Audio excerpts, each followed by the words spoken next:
बृहन्मुंबई महानगरपालिका शिक्षण विभाग वर्चुअल ट्रेनिंग सेंटर द्वारा मैं भारती सरोदे आपका स्वागत करती हूँ। नमस्ते बच्चों, कैसे हो? मैं हूँ आपकी हिंदी की टीचर भारती सरोदे।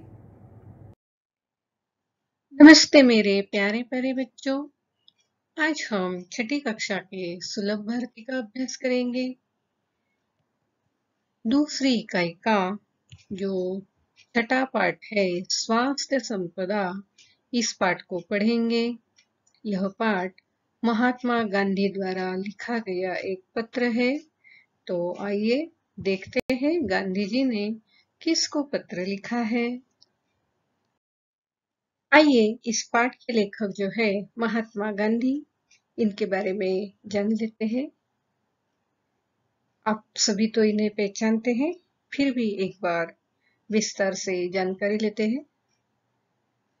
आपका जन्म 2 अक्टूबर 1869 में पोरबंदर में गुजरात में हुआ। मृत्यु 30 जनवरी 1948 को हुई। आप राष्ट्रपिता की उपाधि से जाने जाते हैं। प्रस्तुत पत्र में यह बताया गया है कि खुली हवा में नियमित रूप से व्यायाम तथा समय पर किया गया संतुलित भोजन ही स्वस्थ जीवन की पूंजी है।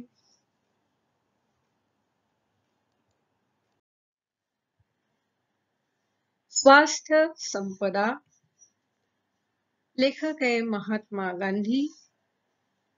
हमारा स्वास्थ्य ही हमारी सबसे बड़ी संपत्ति है। स्वास्थ्य अगर ठीक रहेगा तो ही हम जीवन की सारी चीजों का मजा ले सकेंगे।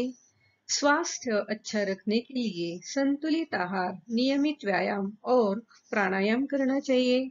तो आज का हमारा जो पाठ है स्वास्थ्य संपदा, तो स्वास्थ्य इसका मतलब है आरोग्य और संपदा इसका मतलब है संपत्ति। तो आओ आगे पाठ पढ़ते हैं। चिरंजीव जमनालाल, तुम्हारा पत्र अभी मेरे हाथ लगा, सुना और उसका जवाब लिख रहा हूँ। तुम चाहते हो वे सब आशीर्वाद टोकरियों में भर तुम्हारे जन्म दिवस पर तुम्हें मिले। तुम्हारे स्वास्थ्य के लिए संबंध में सब कुछ जानने के बाद भी जो विचार मैंने बताए हैं उन पर मैं स्वयं दृढ़ हूँ। तुमको अपने खर्च से भोजन प्राप्त करने की छुट्टी मिल सके तो उसे प्राप्त करने में कोई दोष नहीं समझता। तो देखो, यहाँ गांधी जी ने जमनालाल को पत्र लिखा है और जमनालाल का पत्र अभी अभी उनके हाथ लगा है। उन्होंने उस पत्र को पढ़ा है और उस पत्र का वे जवाब लिख रहे हैं। तो आगे जमनालाल का जन्म दिवस यानी वर्षगांठ है, सालगिरह है। तो अभी से गांधी जी उन्हें आशीर्वाद टोकरियों भर में भेज रहे हैं। तो स्वास्थ्य, इस बारे में गांधी जी ने जमनालाल को जो कुछ बातें बताई थी उन पर गांधी जी स्वयं दृढ़ है। दृढ़ यानी निश्चय। तो वह कह रहे हैं जमनालाल से कि तुम्हें अपने खर्च से भोजन प्राप्त करने की छुट्टी मिल सके तो उसे प्राप्त करने में कोई दोष नहीं। तो यहाँ जमनालाल जी है, कौन है ये जमनालाल और गांधी जी का और उनका क्या रिश्ता है, इसके बारे में भी मैं कुछ जानकारी आपको दे दूं। तो आओ देखते हैं।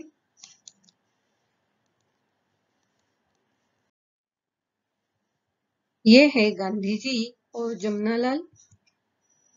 आइए इनके बारे में जानते हैं। जमनालाल बजाज भारत के एक उद्योगपति थे। महात्मा गांधी के अनुयायी और उनके बहुत करीबी व्यक्ति थे। गांधी जी ने उन्हें अपने पुत्र की तरह माना था। भारत में जमनालाल बजाज जैसे पूंजीपति होते हुए भी उन्होंने त्याग और समाज सेवा का उदाहरण स्वयं के माध्यम से दिखाया। महात्मा गांधी और विनोबा भावे जैसे लोग उनके साथ पारिवारिक सदस्य के रूप में घुल मिल गए थे। महात्मा गांधी के रूप में जमनालाल को अपना गुरु मिल चुका था। उन्होंने पूरी तरह से गांधी जी को अपना सर्वस्व समर्पित किया था, तो दोनों में बहुत ही नजदीकी थी। आओ आगे का पाठ पढ़ते हैं।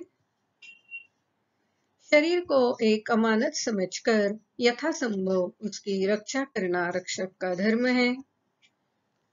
मौज मजे के लिए गुड़ की एक डली भी ना मांगो न लो, परंतु औषधि के तौर पर महंगे से महंगे अंगूर भी मिल सके तो प्राप्त करने में कोई बुराई नहीं दिखाई देती। इसलिए ऐसे भोजन को ग्रहण करने में उद्वेग की आवश्यकता नहीं। ऐसे ही स्थिति में दूसरों को भी ऐसा खाना खिलाया जा सके तो खिलाना चाहिए। देखो, गांधी जी यहाँ जमनालाल को अच्छी सेहत के लिए क्या करना चाहिए यह बता रहे हैं। हमारा अपना शरीर हमारी अपनी संपत्ति है, हमारी अमानत है। उसकी यथासंभव यानी जितनी हो सके उतनी रक्षा करनी चाहिए। हमारे शरीर की रक्षा करने वाले हम खुद ही रक्षक हैं। रक्षक यानी रक्षा करने वाले। गांधी जी बता रहे हैं कि मौज मजे के लिए गुड़ की एक डली भी ना लो। डली यानी छोटा सा टुकड़ा। परंतु औषधि के तौर पर महंगे से महंगे अंगूर भी मिल सके तो उसे प्राप्त करने में कोई बुराई नहीं दिखाई देती। इसलिए ऐसे भोजन को ग्रहण करने में उद्वेग की आवश्यकता नहीं है। उद्वेग यानी प्रबलता या आवेश। जैसे हमें भूख लगती है, तो जब भूख लगती है तो हमें भोजन ही चाहिए होता है। भूख से हम तिलमिला जाते हैं तो हमें भोजन की ही जरूरत होती है, भोजन ग्रहण करने की ही आवश्यकता होती है। लेकिन फल खाने के लिए ऐसी उद्वेग की प्रबलता की कोई आवश्यकता नहीं। वह कभी भी फल खाए जा सकते हैं। ऐसी ही स्थिति में दूसरों को ऐसा खाना खिलाया जा सके तो खिलाना चाहिए। जो खाना जो चीजें हमारे लिए अच्छी है वह औरों को भी खिलाई जा सकती है, खिलाना चाहिए।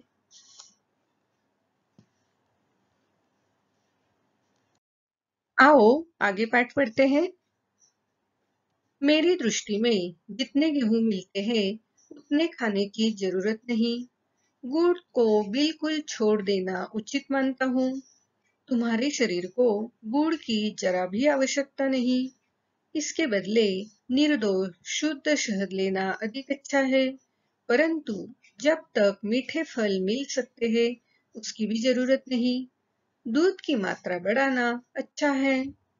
तो देखो, यहाँ गांधी जी बता रहे हैं कि क्या खाना चाहिए और क्या छोड़ देना चाहिए। तो उन्होंने बताया है कि जितने गेहूं मिलते हैं उतने खाने की कोई जरूरत नहीं है, और गुड़ को तो बिल्कुल छोड़ देना उचित है। उचित यानी योग्य है। हमारे शरीर को ज्यादा गुड़ की जरूरत नहीं होती है, लेकिन कभी-कभी इसके गुड़ के बदले निर्दोष निर्दोष यानी जिसमें कोई दोष नहीं है ऐसा शुद्ध शहद लेना अच्छी बात है। लेकिन जब तक मीठे फल खाने के लिए उपलब्ध हो सकते हैं तो इस शहद की भी हमें जरूरत नहीं होती है। लेकिन दूध की मात्रा को हर रोज बढ़ाना अच्छी बात है, यह बात गांधी जी बता रहे हैं। आओ आगे पाठ पढ़ते हैं। जैतून के तेल की जगह मक्खन लेते हो, यह ठीक ही है। मक्खन में जो विटामिन होते हैं वे जैतून के तेल में नहीं होते। साग में हरी सब्जी होनी चाहिए। आलू वगैरह लगभग रोटी का स्थान लेते हैं। इनमें स्टार्च होता है। तुमको स्टार्च की कम से कम जरूरत है, और जितनी होगी सब गेहूं से पूरी हो जाएगी। मक्खन दूध काफी है। इसके घटाने बढ़ाने का आधार वजन के ऊपर है।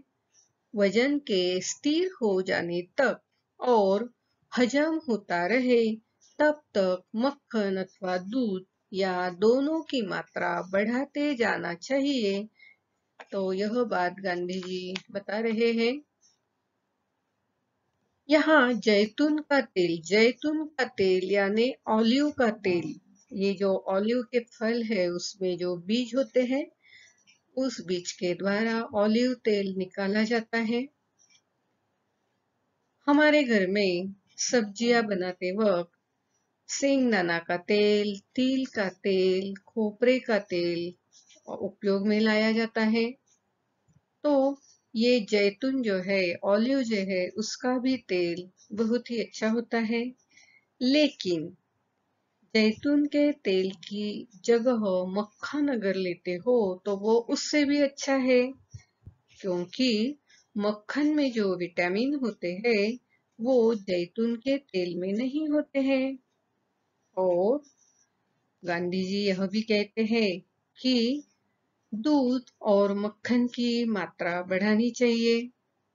साथ ही साग में हरी सब्जियां होनी चाहिए। आलू वगैरह जो हम खाते हैं वो तो लगभग रोटी का स्थान लेते हैं। इनमें स्टार्च होता है।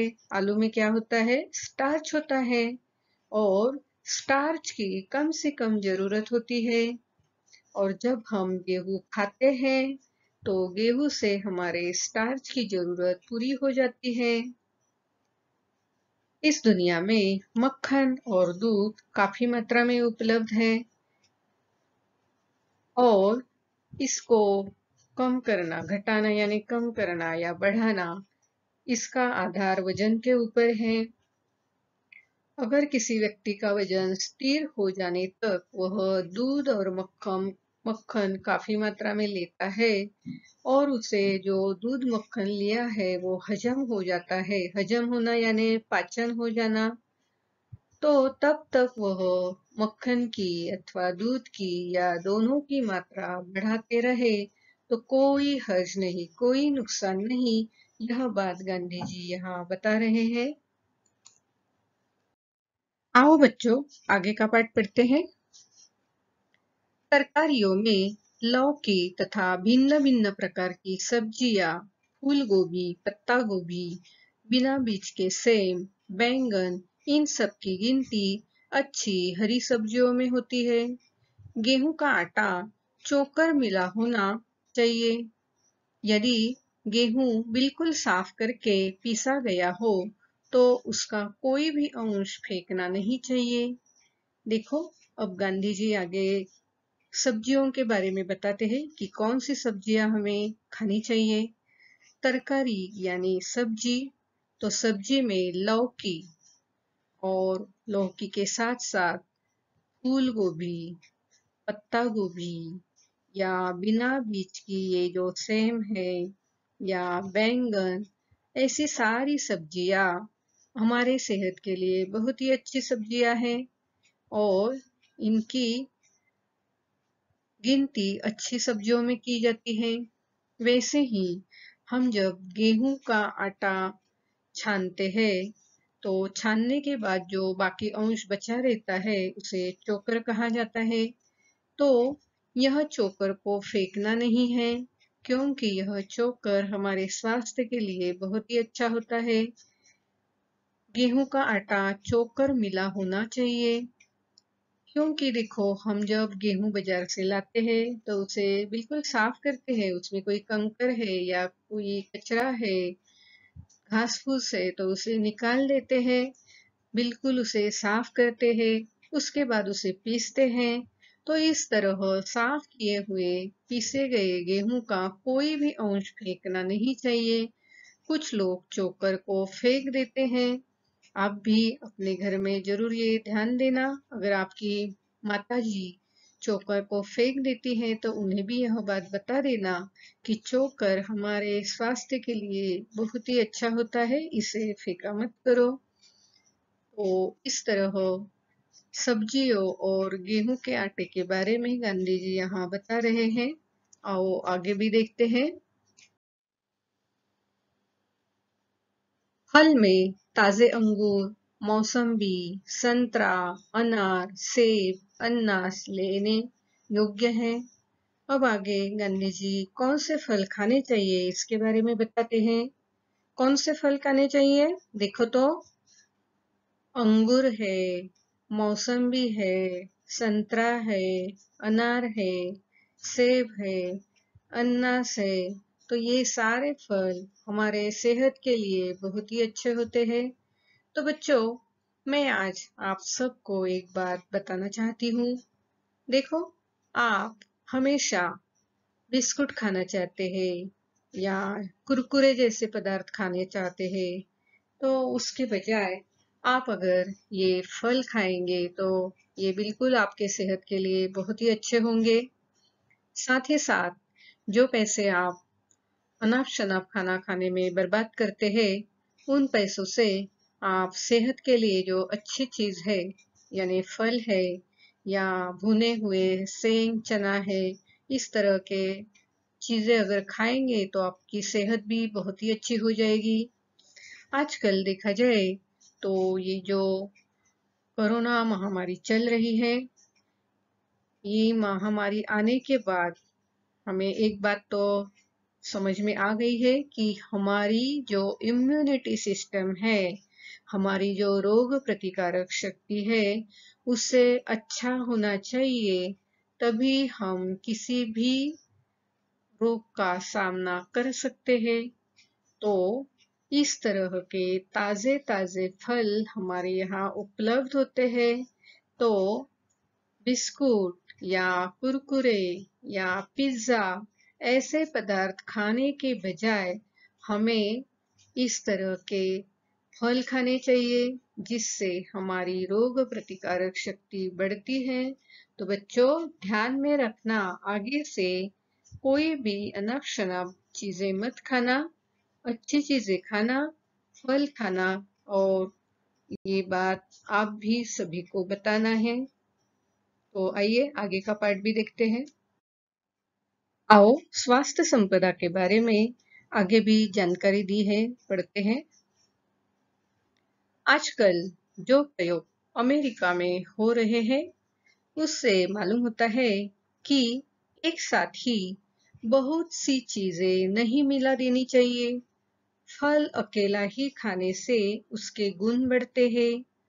भूखे पेट खाना तो सर्वोत्तम है।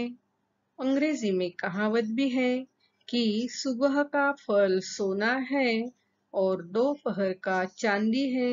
इसलिए पहला खाना अकेले फल का होना चाहिए। तो देखो, यहाँ गांधी जी अब उदाहरण सहित बता रहे हैं कि अमेरिका में जो प्रयोग हो रहा है, उस प्रयोग से यह मालूम होता है कि हमें एक साथ अनेक चीजें नहीं खानी चाहिए, एक साथ नहीं मिला देनी चाहिए। फल को तो अकेला ही खाना चाहिए। अकेला फल खाने से उसके गुण बढ़ते हैं। और भूखे पेट खाना तो सर्वोत्तम है। सर्वोत्तम यानी सर्वश्रेष्ठ।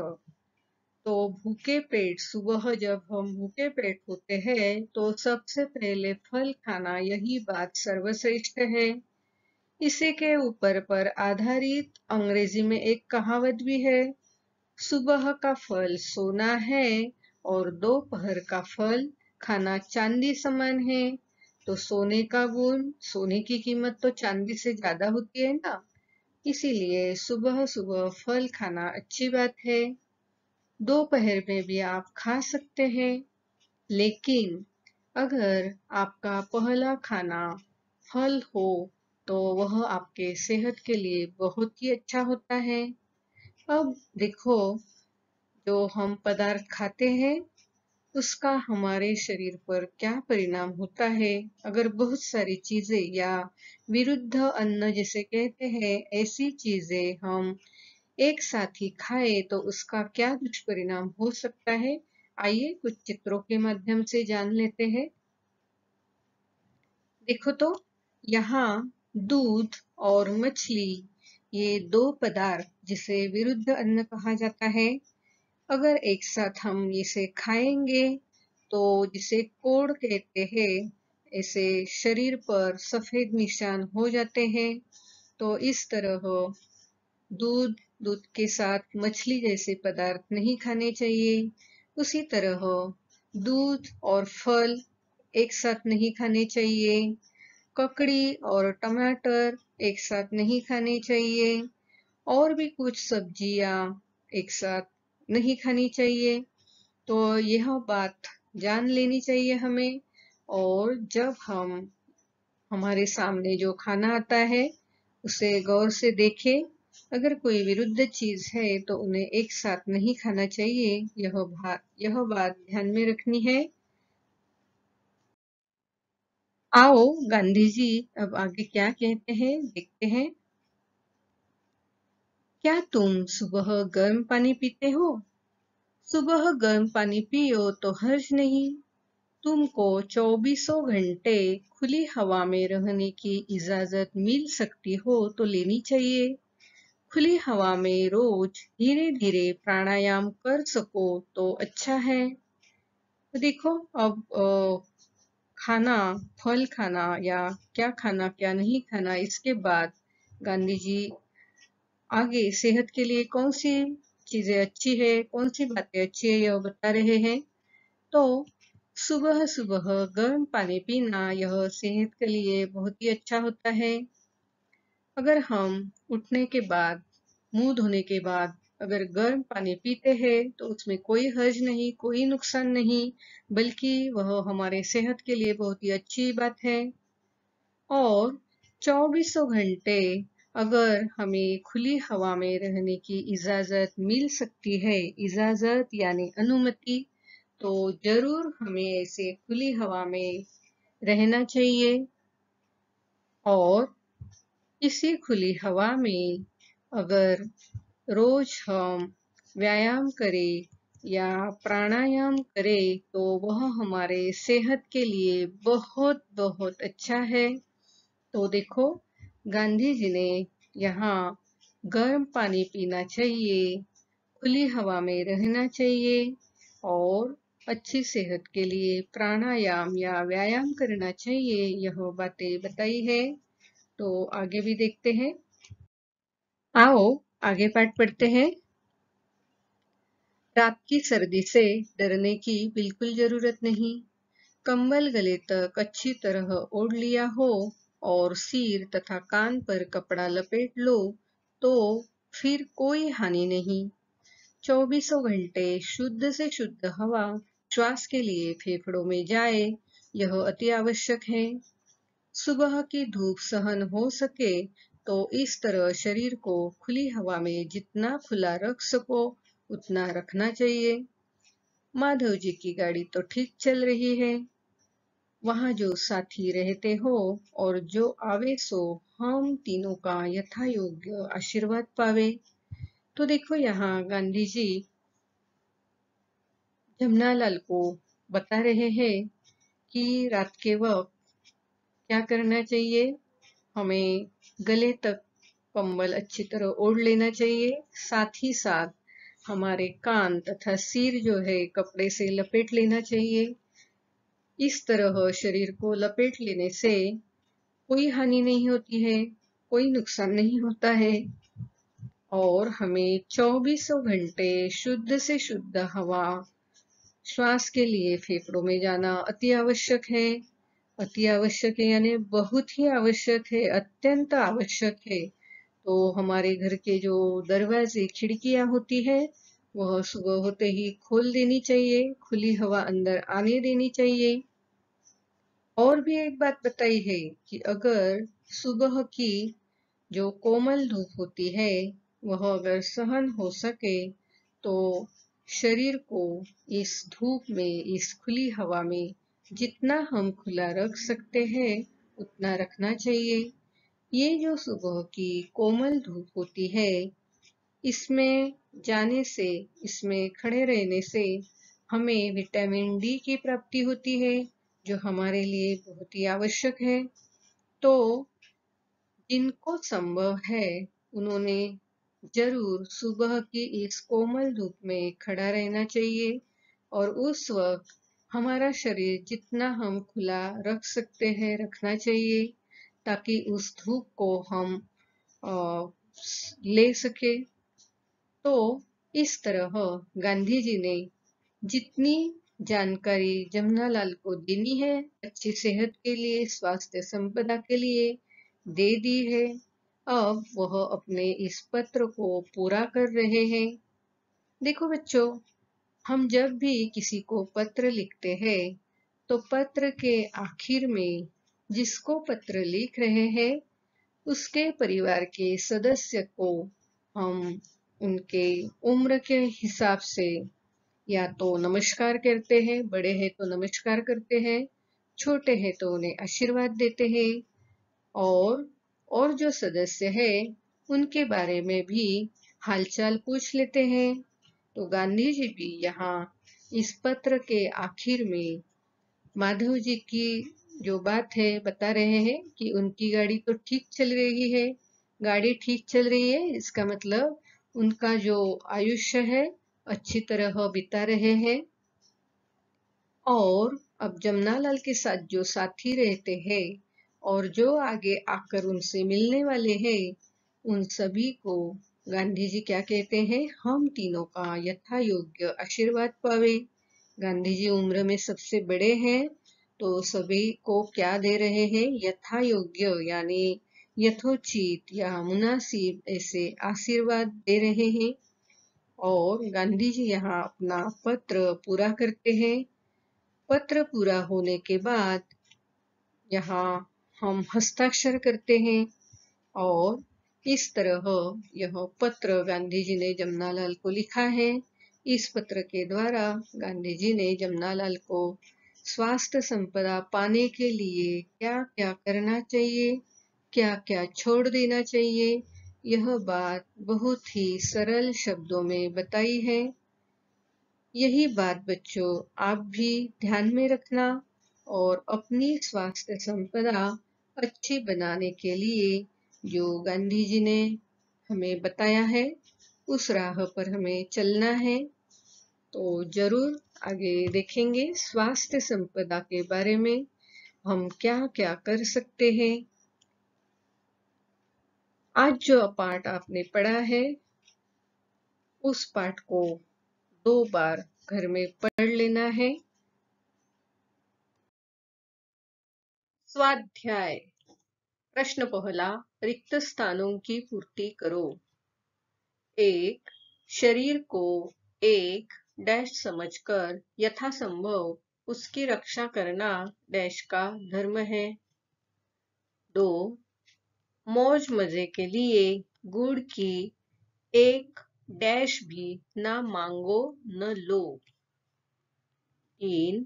इसके बदले डैश शुद्ध शहद लेना अधिक अच्छा है। 4. डैश के तेल की जगह डैश लेते हो यह ठीक ही है। 5. गेहूं का आटा डैश मिला हुआ होना चाहिए। 6. डैश अकेला ही खाने से उसके गुण बढ़ते हैं। 7. खुली हवा में रोज धीरे धीरे डैश कर सको तो अच्छा है।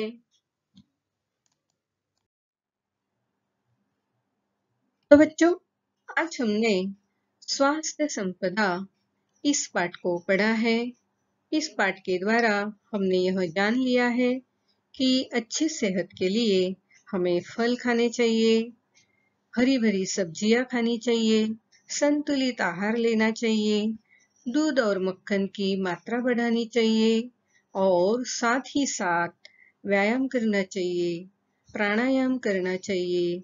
हमारे सेहत के लिए जो अच्छा है वह करना चाहिए, जो अच्छा नहीं है उसे छोड़ देना चाहिए। तो आज हमने पाठ के द्वारा ये सारी जानकारी ले ली है। इस पाठ के अंतर्गत और अंत में जो स्वाध्याय दिए गए हैं उनको अगले वीडियो में जरूर पूरा करेंगे। तो मिलते हैं अगले वीडियो में स्वास्थ्य संपदा इस पाठ के स्वाध्याय के साथ। आज आपने यह वीडियो कंप्यूटर लैपटॉप या मोबाइल पर देखा होगा।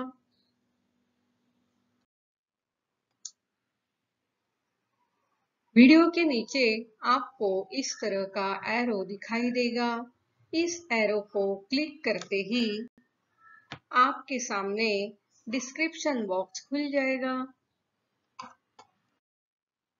डिस्क्रिप्शन बॉक्स में आपकी कक्षा, विषय, घटक तथा शिक्षक का नाम होगा और साथ ही आपने जो वीडियो देखा है उस पर आधारित कुछ प्रश्न होंगे जिसके उत्तर आप अपने कॉपी में लिखना है। और हाँ, साथ में ही एक गूगल लिंक दी गई है। इस लिंक को क्लिक करके जो फॉर्म आएगा उसे आपको भरना है। इस तरह का गूगल फॉर्म आपके सामने खुल जाएगा जिसे क्लिक करके भरना है और अंत में यह जो सबमिट का बटन है उसे दबाना है। इस लिंक को क्लिक करके गूगल फॉर्म जरूर भरना। और हाँ, अगली बार वीडियो देखने के लिए छठी कक्षा का ये थंबनेल जरूर याद रखना। मेरा ये वीडियो आपको जरूर पसंद आया होगा, तो इसे लाइक कीजिए, शेयर कीजिए और सब्सक्राइब कीजिए। मेरा ये वीडियो ध्यान से देखने के लिए आप सभी को बहुत बहुत धन्यवाद।